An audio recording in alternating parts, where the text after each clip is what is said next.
Previously on Maplestory the novel, Sacred Tears. A contract with you would allow your white mage to come here without any repercussions. She is following the path perfectly, Goddess, and is slowly becoming her old self again.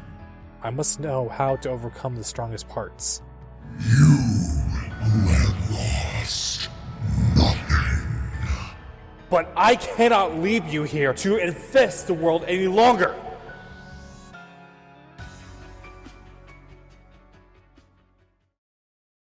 And now the continuation of Chapter 11, Part 3.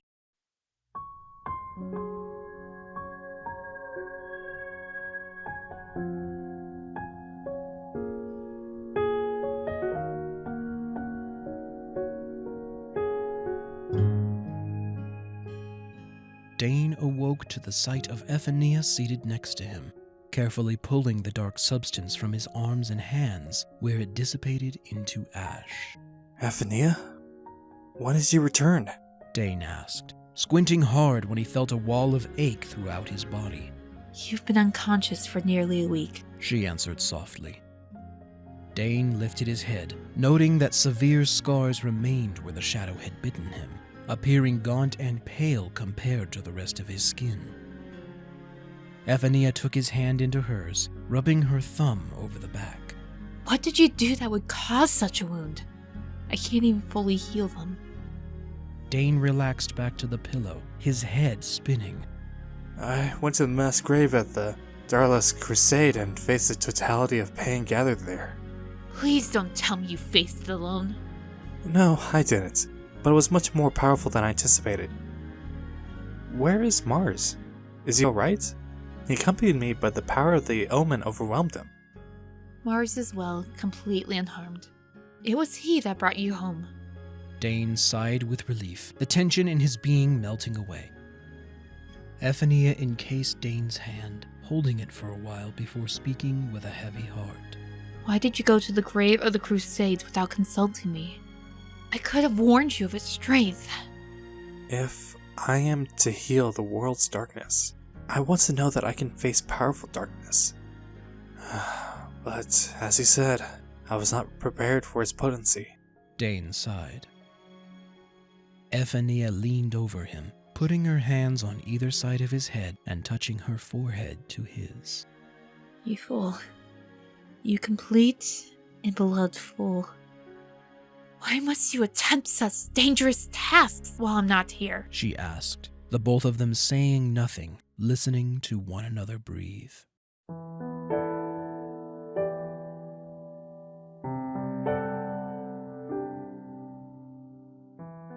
You may not see your life as a rare thing, but I do.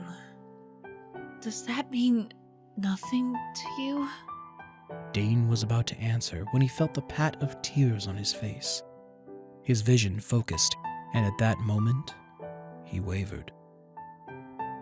Dane wanted to rid the world of darkness for Minadora, and now for Ephenia. But what good would it do if he could no longer share it with her? Weakly, he reached up, struggling to curl his fingers and wipe her tears from her eyes. Why would a goddess of time weep for me? Am I not just a moment in time for you? He asked, putting his hand to the side of her head. Ephenia leaned into his touch before kissing his wrist. I may be a goddess, but you have filled a void in my soul I have felt ever since the great beginning. It's something I will not give up. Ephenia, I am a mortal. I don't know if I could withstand living forever. And if you come to Yosoria, even as Ephenia, I can only imagine the problems that will cause. I know. Therefore, I have a proposal. Would you accept a contract with me? It would allow passage to the Temple of Time and see me for who I truly am. There is much more that I want to speak with you about, but for now, will you accept my contract? Dane often wanted to solidify his relationship with Ephenia in marriage, but the fact that she was a goddess within an avatar's body kept him from ever pursuing that path. A contract? To become your bishop? No, nothing so simple. It is much more than that. I would ask you to be my husband.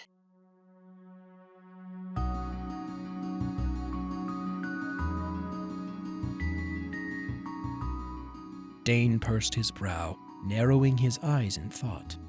Wouldn't that be considered taboo? A goddess and a mortal? Ephenia chuckled softly, leaning closer to him.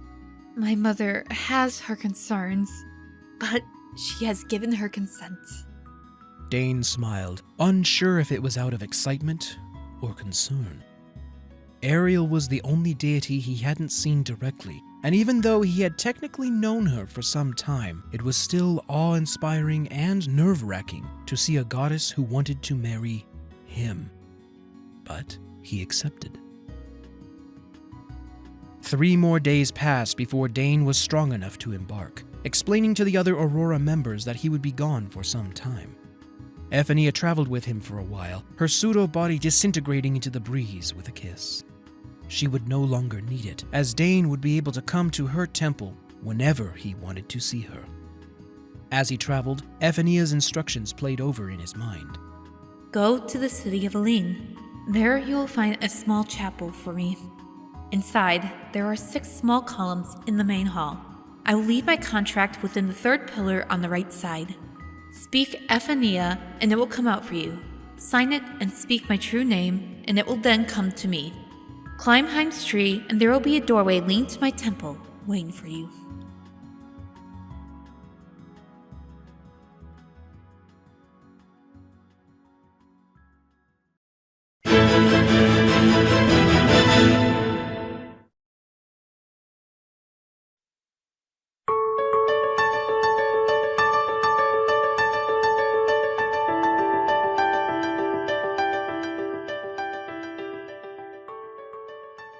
The chapel had been easy enough to find, entering quietly to not disturb those in council or prayer.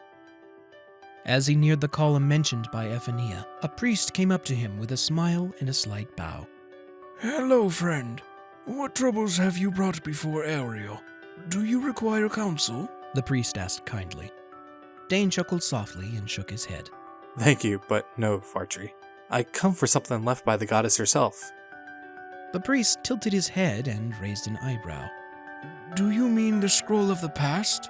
It was left here by the goddess since the beginning of Ariel's order. Dane turned his attention to what appeared to be an anciently weathered parchment, resting in the hands of a statue of Ariel. No, Fartry. What I seek is right here. The column? I'm sorry to say, but there are no inscriptions on it, nor has it been touched by the goddess, the priest adamantly explained. We shall see. Dane smirked, leaning in closer to the marble, whispering Ephenia's name. The priest sighed and ready to explain again, until the marble of the column began to ripple and glow. Those in the chapel instantly fell to their knees, whispering prayers in earnest. A young man near the front ran from the chapel, shouting to the city that a divine sign was given by the goddess herself. A delicately glowing scroll appeared from within it, dropping into Dane's hand, leaving the flabbergasted priest stuttering for words. How did you... Dane said nothing as he unfurled the fresh parchment, revealing fine golden calligraphy explaining the extent of the contract that was to be made, ending with, I await you, my love. Is that a contract of the goddess Ariel? The priest asked with awe. Dane sighed, reminded that he was among those that had very likely never seen a deity, or even realized that Haim walked among them.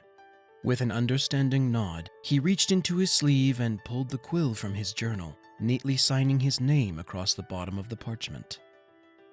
After carefully re-rolling it, he held it to his lips with a kiss, before whispering Ariel's name, watching as it vanished. Dane placed a few coins in the priest's hand before leaving all in awe-stricken silence.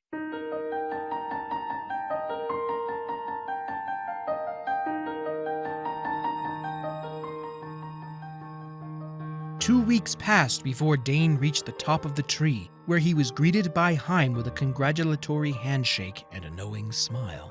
Looks like you kept your promise, White Mage. Dane nodded to him, seeing the golden doorway resting on one of the branches. He was about to walk through the door when a thought struck him. When I first talked with you, You said that Nanahuatzin and Ariel couldn't walk among humans because of their power. Ariel told me that it was forbidden to mingle with humans, and yet you are here doing so for millennia. Haim cradled his chin in thought, his eyes zipping back and forth. As far as I'm aware, our mother said nothing of the sort. At least, not to me. I can only assume Nanahuatzin hasn't walked amongst humans simply because the notion hasn't crossed his mind, I suppose. Pity, really.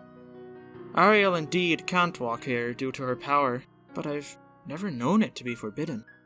Dane lowered his brow, nodding his goodbye to Haim and stepping through.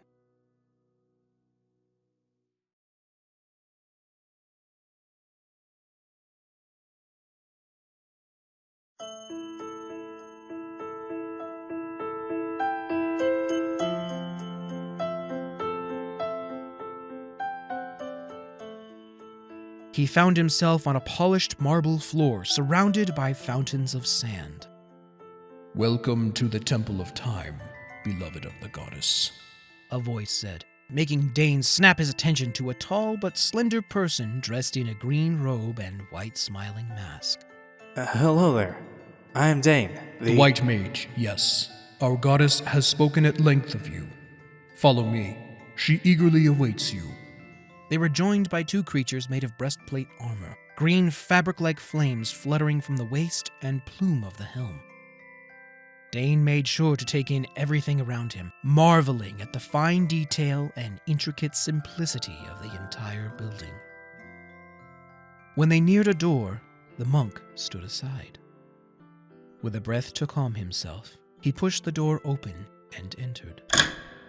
Before him was a room decorated with delicate white fabric. In the center was a circular bed where a young woman sat, brushing her red hair. Massive white wings spread from her back, held as if encompassing her like a blanket. Her simple white dress hid her feet, folding over her shoulders in stunning sky blue. Ariel? Dane called to catch her attention as the door was shut softly behind him.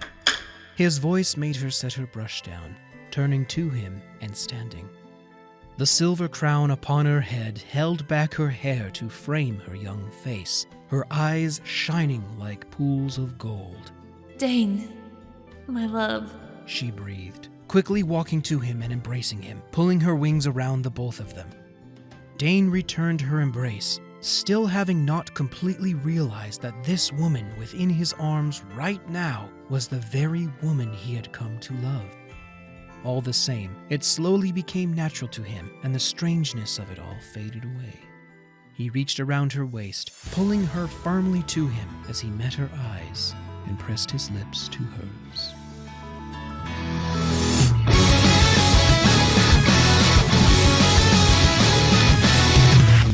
When your fires all die out, all you know just turns to ash, and your life goes slipping, spinning into doubt.